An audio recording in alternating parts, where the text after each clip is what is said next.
আসসালামু আলাইকুম দর্শক মণ্ডলী। এক কথায় বলা যেতে পারে ডক্টর ইউনূস মহা সংকটের মধ্যে আছে।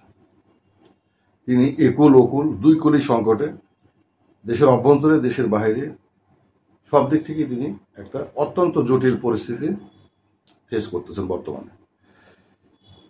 তার সংকট আসলে অনেকটা ত্রিমুখী সংকট একটা হচ্ছে আওয়ামী লীগ নিয়ে, সেটা ভিতরে এবং বাহিরে, দেশের অভ্যন্তরে এবং বাহিরে দুই দিকে। দ্বিতীয়ত হচ্ছে আপনার তার নিজের গঠিত রাজনৈতিক দল এনসিপি নিয়ে, এটা একটা অত্যন্ত বড় সংকট। তৃতীয়ত হচ্ছে বিএনপি এবং জামায়াত ইসলামী, দুই দলই তাকে সন্দেহের চোখে দেখছে। এই বিষয়গুলো নিয়ে আজকে একটুখানি কথা বলবো। দেশের অভ্যন্তরে আপনারা জানেন, গত শুক্রবারে ঢাকাতে প্রায় 25-26টা জায়গায় অ্যাট এ টাইম মিছিল হয়েছে। আর মিছিলের সংখ্যা আপনার বাড়তেছে, মিছিলের পরিধিও তেমন বাড়তেছে, মিছিলের ভয় ভীতি সেরকম কমতেছে। এবং সবচেয়ে বড় কথা হচ্ছে যে সরকারের কাছে গোয়েন্দা রিপোর্ট আছে, এই মাসের মধ্যেই কোনো এক সময় হয়তো আশেপাশে ঢাকা থেকে আপনার গাজীপুর থেকে মনে করেন ঢাকার আশেপাশের জেলাগুলো থেকে একসাথে সমবেত হয়ে হঠাৎ একটি বড় জমায়েত করে সেই জমায়েতকে চলো যমুনা দিকে চলো, বা যমুনা ঘেরাও করার একটা মানসিকতা নিয়ে বা একটা জাস্ট ভীতি সঞ্চারের উদ্দেশ্যেই তারা আপনার মনে করেন যে যমুনা অভিমুখে মার্চ করবে, এইরকম একটা বিষয় গোয়েন্দা রিপোর্টেই সরকার অবহিত। সরকার এটা নিয়ে বেশ একটা ঝামেলার মধ্যে আছে, আপনারা বুঝতে পারতেছেন। ডক্টর মোহাম্মদ ইউনূস যাচ্ছেন নিউ ইয়র্কে, তিনি সঙ্গে করে কেন 4 জন বেসরকারি বা নেতাকে নিয়ে যাচ্ছেন আমরা মোটামুটিভাবে এখন সকলেই অবগত। তিনি আসলে পুরো বিশ্বকে একটু দেখাতে চান যে তার সাথে আসলে বাংলাদেশের জনগণ আছে। সেই জন্য তার 3টি রাজনৈতিক দলের সমর্থন দরকার। সেই রাজনৈতিক দলগুলো তাদের অনুসারীদের আপনার এক জায়গায় সমবেত করবে, আর সেই সমাবেশকে তিনি নিজের জনপ্রিয়তা হিসেবে দেখাবেন। তিনি আসলে রাজনীতিবিদদের চাইতে বড় রাজনীতিবিদ। যাই হোক, সেখানে আওয়ামী লীগের যে সমস্ত কর্মসূচি নেওয়া হয়েছে সেটা সম্পর্কে আমি একটুখানি ধারণা দিই। যেমন হচ্ছে আপনার 21 তারিখে যে উনি যাবেন বা 22 তারিখে উনি এয়ারপোর্টে ল্যান্ড করবেন, সেখানে একটা বিশাল ঘৃণা কর্মসূচি নিয়েছে আওয়ামী লীগ। এবং আওয়ামী লীগের এই 10 দিনের কর্মসূচিকে উপলক্ষ করে বিশ্বের বিভিন্ন দেশ থেকে আপনার আওয়ামী লীগের নেতা কর্মীরা আপনার আমেরিকায় যাচ্ছেন। সবথেকে বড় কথা হচ্ছে আমেরিকার ভিতরে যারা আছেন তারা তো এক জায়গায় হবেনি, এবং ইউরোপ থেকেও আপনার বহুত পরিমাণে লোকজন আমেরিকায় যাচ্ছে এই কর্মসূচিগুলোতে অংশগ্রহণ করার জন্য। সেখানে লিফলেট ছাপানো হয়েছে, তারপরে সবচেয়ে স্মারকলিপি তৈরি করা হচ্ছে। বিশ্বের অনেক দেশের বড় বড় দেশের ইনফ্লুয়েন্সিভ যে কান্ট্রিগুলো, সেই কান্ট্রিগুলোর রাষ্ট্রপ্রধানদের যারা আসবেন তাদের কাছে স্মারকলিপি দেওয়া হবে, আর সবচেয়ে বড় লিফলেট প্রচার করা হবে বিভিন্ন ভাষায়, এবং সেটা বিশ্বের সমস্ত ডেলিগেটদের মধ্যে চেষ্টা করা হবে। দ্বিতীয়ত হচ্ছে এয়ারপোর্টে একটা ঘৃণা কর্মসূচি নামে একটা যাবৎকালে সবচেয়ে বড় একটা সমাবেশ, যেটা লন্ডনে আপনারা জানেন, লন্ডনে আওয়ামী লীগের একটা বিশাল সমাবেশ জমায়েত হয়েছিল, তার চাইতে একটা বড় জমায়েত আপনার এয়ারপোর্টে করে সেখানে কালো পতাকা থেকে শুরু করে স্লোগান যা ওখানে বৈধ মোটামুটি সেইগুলোর মধ্যে দিয়ে আপনারা মনে করেন যে ইউনূস সাহেবকে নাজেহাল করা হতে পারে।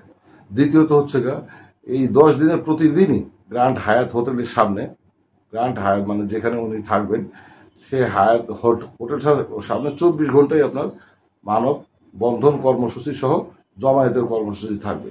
সেখানে আপনার ছোট ছোট ওখানকার যে আপনার মনে করেন যে বাংলাদেশি কমিউনিটি ভিত্তিক যে সমস্ত আপনার গানের বা নাটক গান এগুলোর যে গ্রুপ আছে, তারা সেখানে মানুষকে উজ্জীবিত করার জন্য সেখানে আপনার গান বাজনা এবং প্রদর্শনীর ব্যবস্থা রাখবে। 26 তারিখে যেহেতু ডক্টর ইউনূস আপনার জাতিসংঘে ভাষণ দেবেন, তার সামনে সোজা কথা এক কথায় ওই দিন হবে সবচাইতে বড় আপনার শোডাউন। আওয়ামী লীগের যতটুকু জানা গেছে আর কি, সেটা হচ্ছে আপনার দেশ বিদেশ থেকে যত লোকজনই যাবে সেখানে আপনার জমায়েত হবে 26 তারিখে। সেখানে আপনার গান বাজনা কৌতুক নাটক থেকে শুরু করে সব কিছুই হবে হচ্ছে এই সরকার বিরোধী, ইউনূস বিরোধী।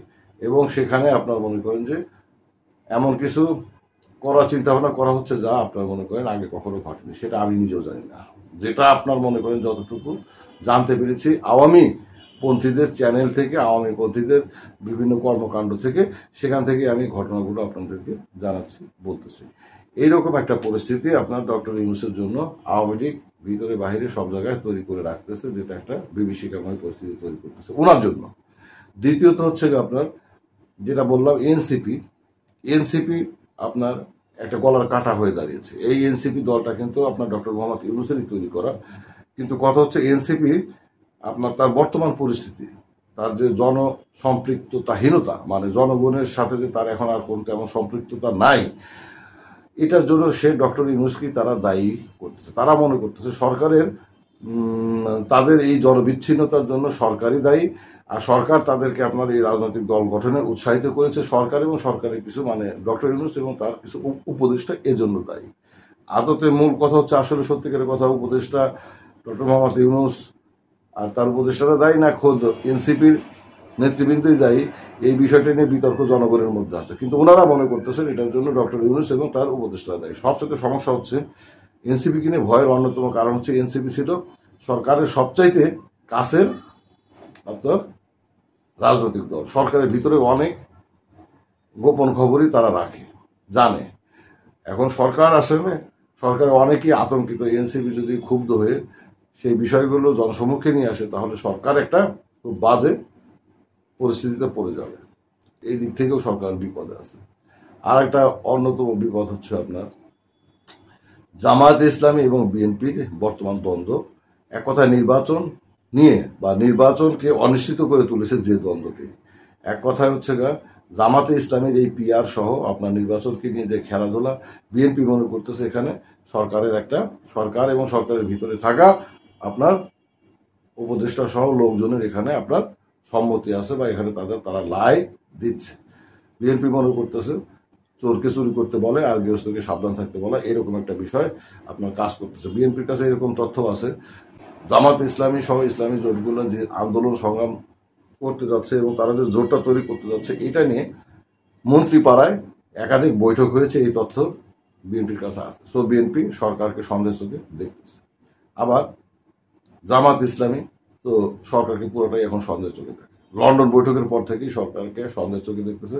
জামাত ইসলামী মনে করে যে আপনার সরকার এই পরিস্থিতি তৈরি করার জন্য দায়ী। সরকার আসলে নির্বাচন তো সরকার আগে তো নির্বাচনের কথা সরকারের মাথায় ছিল না, বা নির্বাচনের বিষয়টি আসলে আমরা সবাই মিলেই চিন্তা ভাবনা করেছিলাম যে নির্বাচন পরবর্তীতে হবে, আমরা আগে আমাদের কাজগুলো ঠিকঠাক মতো করে দেবো। কিন্তু সরকার এখন নির্বাচন নিয়ে যে খেলা খেলতেছে, সেটা হচ্ছে এই বিএনপির সাথে ষড়যন্ত্রের প্রেক্ষাপট।